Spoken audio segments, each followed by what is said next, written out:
Hello good morning students Suprabhatam.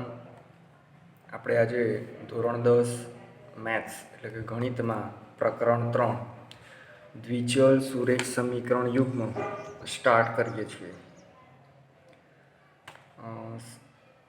આ chapter બોર્ડમાં blue print પ્રમાણે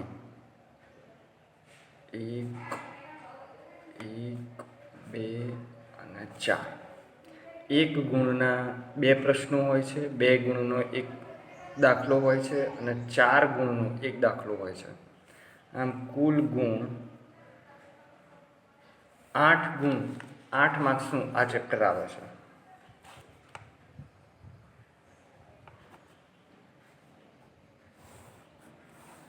एमां 2 गुणनो ऑप्शनमां होय छे, देट मीन्स 2 गुणना 2 दाखला पूछाय एमांथी एक लखवानो आवे छे।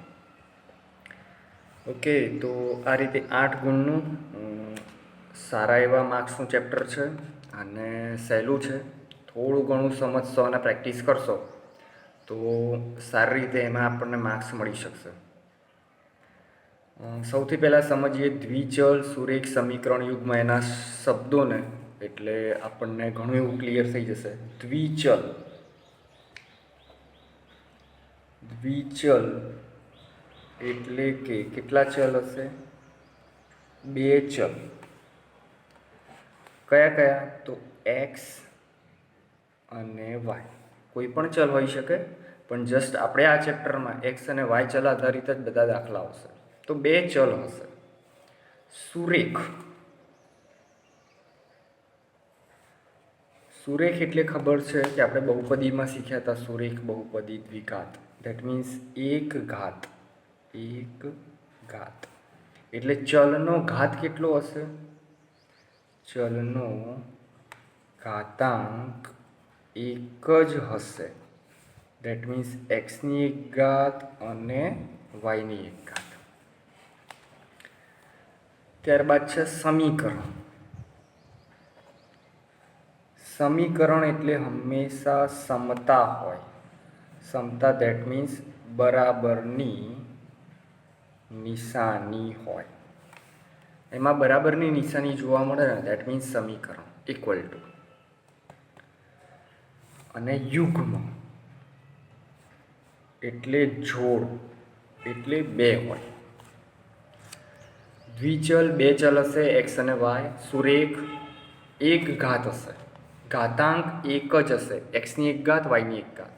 समीकरण बराबरनी निशानी जोवा मळे। युग्म एटले 2 हशे। उदाहरण जोईए 2x + 3y = 5। ओके, तो अहीं जोशो चल एक्स अने वाय छे। ओके, चल कया? एक्स अने वाय एटले 2 चल थई गया द्विचल। सुरेख शा माटे? तो चलनी घात जोशो एक्स नी एक घात अने वाय नी एक घात। ना लखीए एटले समजवानुं घातांक केटलो छे? 1 एटले सुरेख थई गयुं।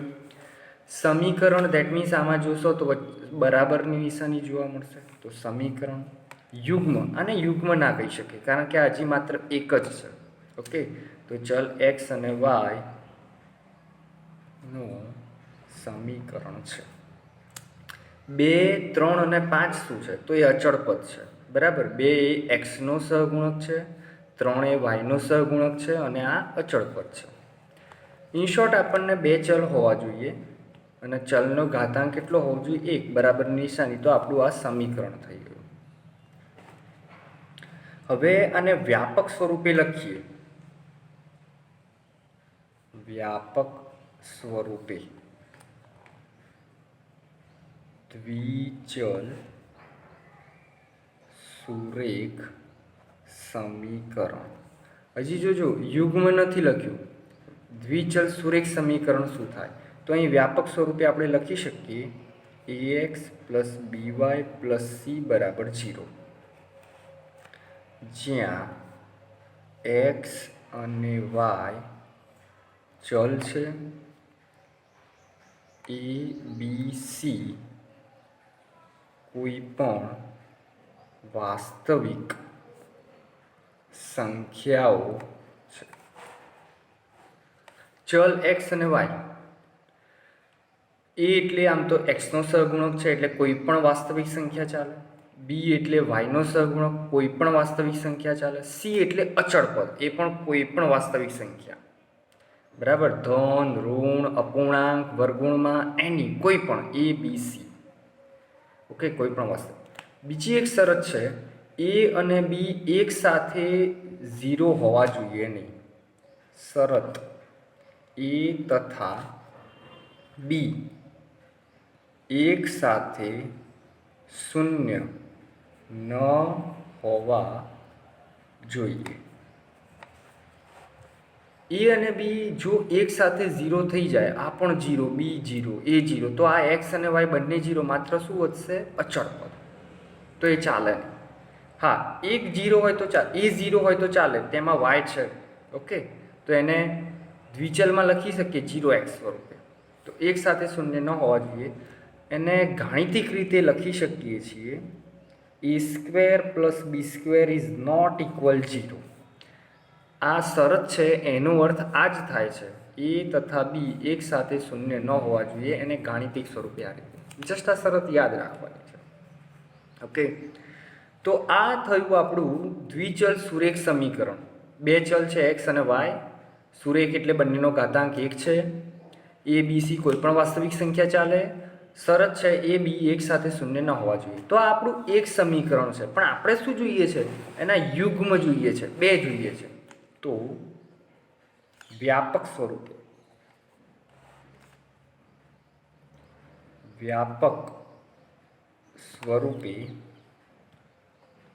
દ્વિચલ સુરેખ સમીકરણ યુગ્મ. ઓકે, યુગ્મ ધેટ મીન્સ હવે જોડ લખીએ છીએ. તો પહેલું લખીએ a1x + b1y + c1 = 0. આ પહેલું સમીકરણ છે. ચલ કયા? x અને y. a1 b1 c1 શું છે? કોઈ પણ વાસ્તવિક સંખ્યા. ઓકે, a1 b1 અલ્પવિરામ c1 કોઈ પણ વાસ્તવિક સંખ્યા. શરત a1² + b1² is not equal 0. Okay, આ બંને a1 અને b1 એક સાથે 0 હોવા જોઈએ નહીં. આ એક શરત છે.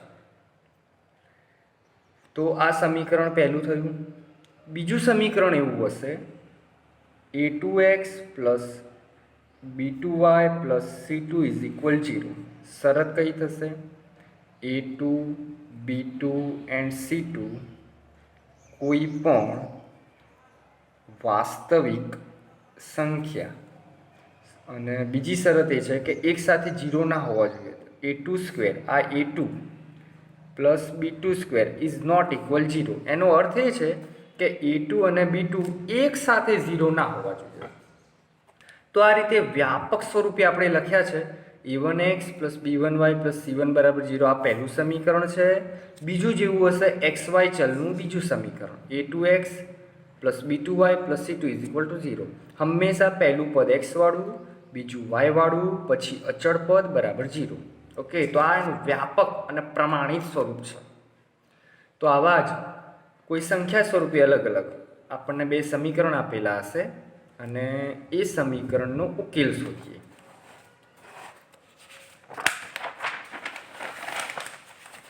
હવે જ્યારે સમીકરણના ઉકેલની વાત આવે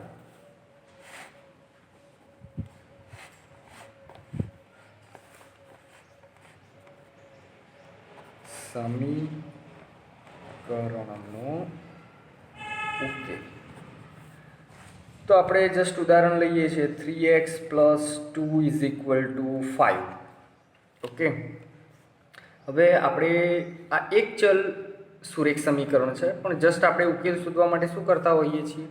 તો 3x 5 બેને પેલી બાજુ લઈ જઈશું, તો અહીં કરીશું 3x, અહીં વધ્યા 3, ગુણાકારમાં છે તો ક્યાં જશે? ભાગાકારમાં. અને ઉડી જાય તો કેટલું આવે? 1.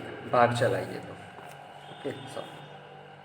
તો આ રીતે એક્સની જે એક કિંમત મળી ને, x = 1, એ શું છે? સમીકરણનો ઉકેલ. હવે આપણે અહીં કેટલા ચલ છે? 2 x અને y. તો અહીં x અને y બંનેની કંઈક કિંમત મળશે. તો આ રીતે અલગ અલગ એનો ઉકેલ શોધવાની રીતો 2 છે. દ્વિચલ સુરેખ સમીકરણ યુગ્મનો ઉકેલની રીતો. તો એની મુખ્યત્વે 2 રીતો છે. એક છે આલેખની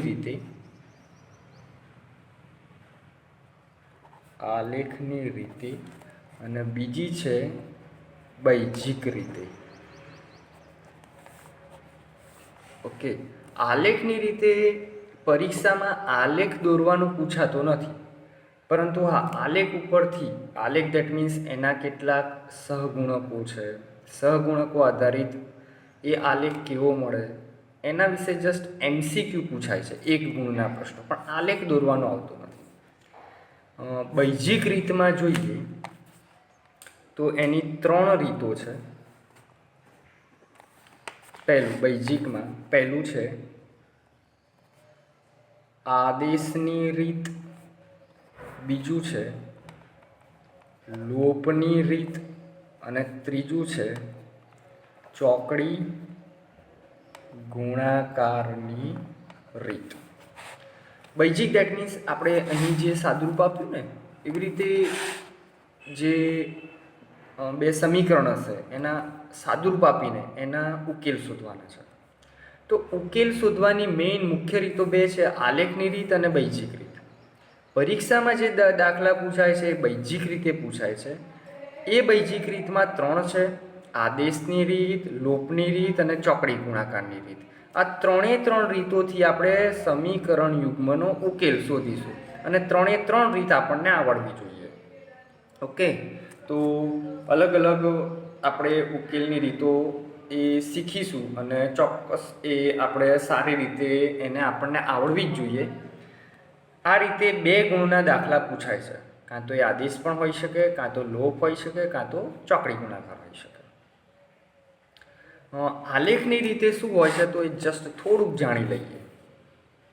આલેખની રીતમાં સૌથી પહેલાં કોઈ પણ સમીકરણ હોય તો એનો આલેખ દોરવામાં આવે છે.